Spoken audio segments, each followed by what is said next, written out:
করে লাইছ না আমি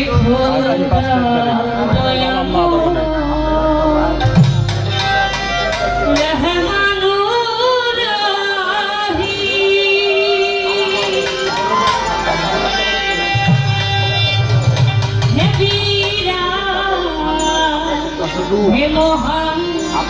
হে অনন্ত